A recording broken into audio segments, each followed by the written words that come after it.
Karen's smug grin could have curdled milk from a mile away. She stood by my well, her floral dress screaming bad taste, as if shutting off my water was her crowning achievement. The dusty yard of our quiet rural neighborhood had never seen such audacity, and I, a volunteer firefighter named Tom, felt my blood boil as I stared at the rusted valve she'd just locked. This wasn't just about my parched garden, it was about the emergency water supply for the entire community, a fact Karen, in her infinite HOA wisdom, hadn't bothered to learn. The trouble started 3 weeks ago when Karen, the self-appointed queen of the Harmony Hills Homeowners Association, decided my modest property was an eyesore. My wildflower garden, thriving on well water, apparently offended her manicured sensibilities. She'd sent me a flurry of passive-aggressive letters, each one dripping with condescension, demanding I conform to community standards. I ignored them, figuring she'd tire out. Big mistake. Karen didn't tire. She escalated. Last week, she'd cornered me at the mailbox, her triple-chinned face quivering with righteous fury. "Your weeds are lowering property values, Tom," she'd barked, jabbing a manicured finger at my chest. I'd laughed it off, said my garden was native, drought-resistant, and none of her business. That's when her eyes narrowed, and I knew she was plotting something. Today, she'd made her move. I was fixing a leak in my truck when my neighbor, Lila, a young single mom who'd moved here to escape city chaos, came sprinting across the street. "Tom, she's at your well," she gasped, her voice tight with panic. I dropped my wrench and ran, Lila at my heels, to find Karen standing triumphantly by the shut-off valve, a shiny new padlock gleaming in her hand. "This'll teach you to respect the rules," she sneered, her voice thick with superiority. The air felt electric, charged with the kind of tension that precedes a storm or a fist fight. "Karen, what the hell are you doing?"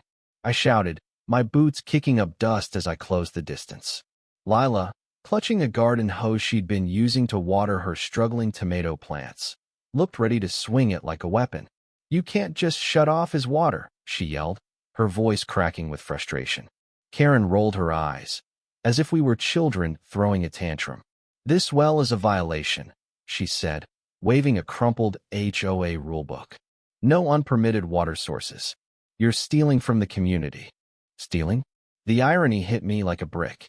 That well, dug by my grandfather 50 years ago, wasn't just my lifeline.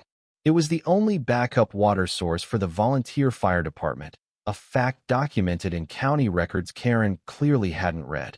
Our rural area, surrounded by dry hills prone to wildfires, relied on it for emergencies. Last summer, when a blaze tore through the ridge, that well had supplied the hoses that saved half the neighborhood. Karen, who'd moved here from some gated city suburb, didn't know or care about our realities. "Karen, that well feeds the fire service," I said, trying to keep my voice steady. "You're not just screwing me or endangering everyone." Her laugh was sharp, like broken glass.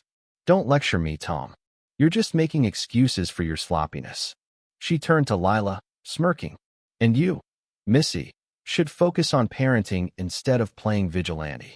Lila's face flushed red, her hands trembling on the hose. I could see her fighting the urge to douse Karen right there. From his porch across the street, old Mr. Jenkins, who'd lived here longer than anyone, watched with a pained expression. His arthritis kept him from joining the fray, but his voice carried, frail yet firm. "Karen, you're making a mistake. That well saved lives." She scoffed, dismissing him with a wave. "Stay out of it, old man. This is HOA business." The audacity of her ignorance was staggering. I stepped closer, towering over her, though her bulk made her seem immovable. "Open that valve, Karen. Now." She didn't budge, her eyes glinting with defiance. "Or what? You'll call the cops? Good luck. I'm within my rights." She jingled the padlock like a trophy, and I swear I saw red. Lila, sensing my rage, grabbed my arm. "Tom, don't. She's not worth it." But worth it or not, the situation was spiraling. The distant wail of a siren cut through the air, and my stomach dropped. I glanced toward the hills, where a faint plume of smoke was rising, darker now against the orange sky. A fire. Of course. The timing was almost poetic. My radio, clipped to my belt, crackled to life. Tom, we've got a brush fire on Ridge Road. Need you at the station. Bring the well key. The well key. The one Karen had just locked away. Karen, I said, my voice low and dangerous, that fire's coming. Without that well, we can't fill the trucks. People could lose their homes. You could lose yours. For the first time, a flicker of doubt crossed her face, but it vanished quickly. Don't be dramatic, she snapped. There's a reservoir 10 miles away. Use that. Lila exploded. 10 miles. In a fire? Are you insane? She stepped forward, hose in hand, and for a moment, I thought she'd let loose. Instead, she dropped it and pulled out her phone, filming. This is going viral, Karen. HOA tyrant shuts off emergency water. Smile for the camera. Karen's face twisted, her smugness faltering. You wouldn't dare, she hissed, but Lila was already streaming to the neighborhood group chat. The siren grew louder and the smoke thicker. Mr. Jenkins hobbled over, his cane tapping the ground. Karen, I've seen fires take everything. My brother's house burned in '98 because we didn't have enough water. Don't do this. His voice trembled, not with fear, but with the weight of memory. Karen opened her mouth, then closed it, her confidence cracking. I didn't wait for her to decide. I grabbed a crowbar from my shed and started prying at the padlock. You're breaking the law. Karen shrieked, lunging forward. Lila blocked her, holding up her phone. Keep going, Karen. This is gold.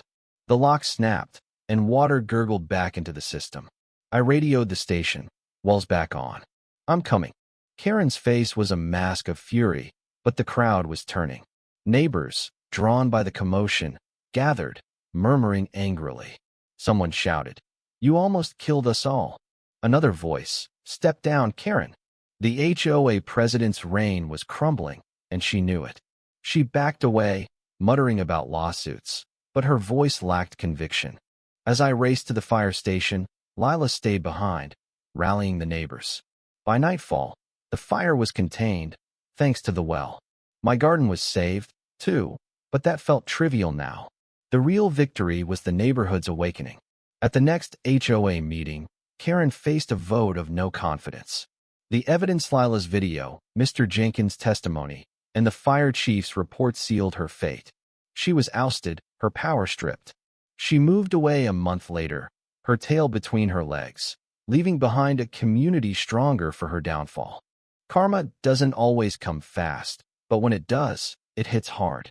Karen thought she could bully her way to control, but she underestimated user history, our resilience, our well. We didn't just fight a fire that day, we fought for each other. And we won. The end.